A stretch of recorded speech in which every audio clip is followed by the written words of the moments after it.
آگے دیکھو کتنی پیاری بات کہی جا رہی ہے. حج کی ترغیب دی جا رہی ہے جی کہ حج کرو, اور حج کی ترغیب سے پہلے خانہ کعبہ کی عظمت بیان کی جا رہی ہے. کسی چیز کی عظمت اور خوبی بیان کرو یا فضیلت بیان کرو تو دل اسے دیکھنے کے لیے تڑپ اٹھتا ہے, مشتاق ہوتا ہے. اللہ تبارک و تعالیٰ نے حج کا حکم فرمایا, لیکن حج سے پہلے خانہ کعبہ کی فضیلت بتائی. 5 فضیلتیں اس کی دیکھو. ان اول بیت وضع للناس,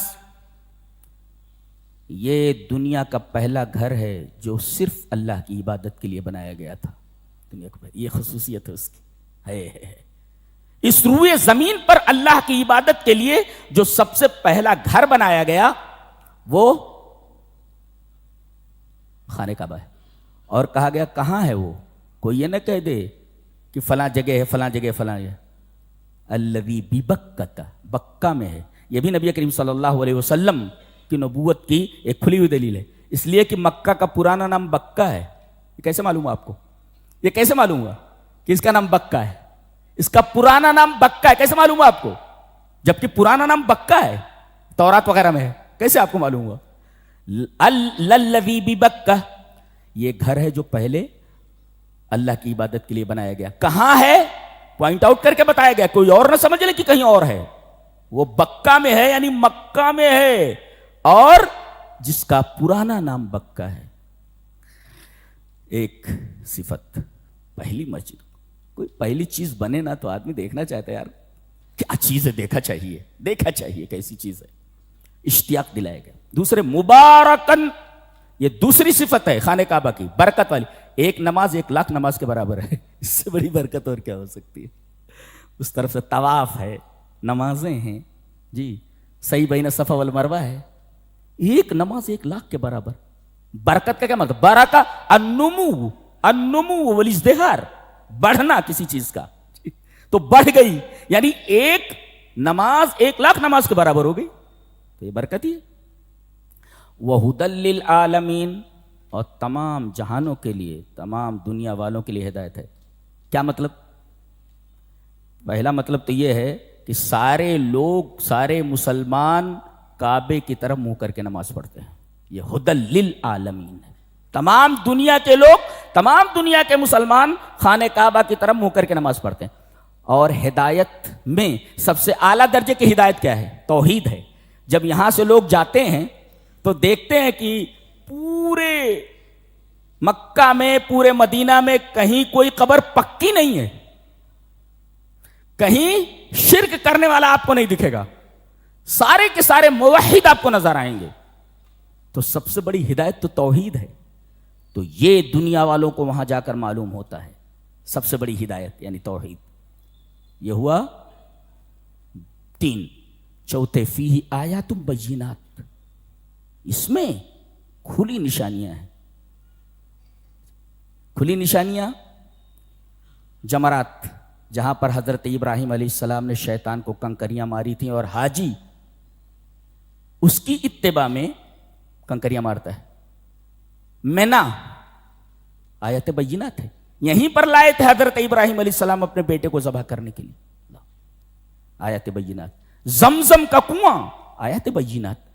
بتائیے آس پاس کہیں ندی نہیں ہے, کہیں سمندر نہیں ہے, جتنا پانی نکالا جائے کم نہیں ہوتا. مدینہ میں سپلائی ہو رہا ہے, ادھر سے سپلائی ہو رہا ہے, 25-30 لاکھ لوگ وہ پانی لے کر کے آتے ہیں. اچھا پانی ہے کہ کم نہیں ہو رہا ہے؟ ندی ختم ہو جائے وہ کنواں نہیں ختم ہو رہا ہے. یہ آیات بینات میں سے نہیں ہے. فیہ آیات, اور یہ پانی دنیا کا واحد پانی ہے جو شرب کے ساتھ طعم بھی ہے, یعنی آدمی پی لے تو ایسا لگے گا جیسے اس نے کھانا کھا لیا ہے. حضرت ابو ذر غفاری کئی دنوں تک مکہ میں تھے پہچاننے کے لیے کہ کون نبی ہے, کون نبی ہے, اور اسی پانی کے اوپر گزارا کرتے تھے. وہ کھانا کون دیتا ہے ان کو؟ پانی کے اوپر زندہ رہے ہو. اس کا مطلب اس کے اندر غذائیت بھی ہے جیسے کھانے کے اندر غذائیت ہوتی ہے. تو فیہ آیات, مفسرین نے لکھا ہے کہ تقریباً آیات بینات 40 سے زیادہ ہیں. کتنی؟ 40 سے زیادہ ہیں. تاریخ کی کتابوں میں اور تفسیر کی کتابوں میں پڑھ لیں، فی آیات بینات. اور پانچواں فی آیات بینات، اسی آیات بینات میں سے ایک اہم نشانی مقام ابراہیم ہے. مقام ابراہیم جس پتھر پر کھڑے ہو کر کے حضرت ابراہیم علیہ السلام خانہ کعبہ کی دیواریں بلند کر رہے تھے اور اس پر آپ کے پیروں کے نشانات ہیں، یہ بھی آیات بینات میں سے ہے. اور پانچواں ومن دخلہ کان آمنا، جو اس میں داخل ہو جائے وہ امن و امان والا ہے. یعنی دشمن قاتل گھوم رہا ہے لیکن آپ قتل نہیں کر سکتے حدود حرم میں اس کو، جب تک حدود حرم سے باہر نہ آئے. ومن دخلہ کان آمنا، ارے انسان تو انسان، اگر کوئی جانور وہاں بیٹھا ہوا ہے تو آپ اسے بھگا نہیں سکتے وہاں سے، بھگا نہیں سکتے آپ. ومن دخلہ کان آمنا، یہ 5 اوصاف بیان کیے گئے خانہ کعبہ کے. اب ظاہر ہے کسی مسجد کسی جگہ کے یہ 5 اوصاف بیان کیے جائیں تو دل کہے گا یار دیکھا چاہیے جی. اس کے بعد فرمایا گیا وَلِلَّهِ عَلَى النَّاسِ حِجُّ الْبَيْتِ مَنِ اسْتَطَاعَ إِلَيْهِ سَبِيلًا، جس کے پاس استطاعت ہو، جس کے پاس طاقت ہو وہ خانہ کعبہ کا حج کرے. دیکھیں پہلے فضیلت بیان کی گئی، اشتیاق پیدا کیا گیا، اس کے بعد کہا گیا کہ لوگوں کو چاہیے کہ خانہ کعبہ کا حج کریں. جی تو پہلے ترغیب پہلے وصف بیان کیا گیا، وصف بیان کرنے کے بعد اوصاف بیان کرنے کے بعد ترغیب دی گئی تاکہ رغبت ہو، شوق ہو. اس کے بعد کہا گیا وَلِلَّهِ عَلَى